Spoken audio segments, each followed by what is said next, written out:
श्रीगणेशाय नमः।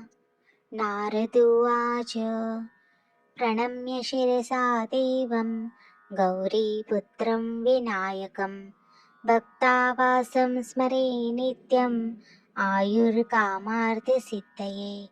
प्रथमं वक्रतुण्डं च एकदन्तं द्वितीयकं तृतीयं कृष्णपिङ्गाक्षं गजवक्त्रं चतुर्थकं लम्बोदरं पञ्चमं च षष्ठं विकटमेव च सप्तमं विघ्नराजेन्द्रं धूम्रवर्णं तथाष्टकं नवमं भालचन्द्रं च दशमं तु विनायकम् एकादशं गणपतिं द्वादशं तु गजानन द्वादशैतानि नामानि त्रिसन्ध्यां यः पठे नरः न च विद्याभयं तस्य सर्वसिद्धिकरं प्रभो।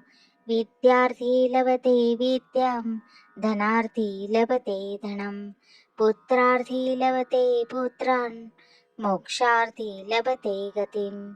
जपेत गणपति स्तोत्रं षड्भिर्मासो फलं लभेत् संवत्सरेण सिद्धं च लभते नात्र संशयः।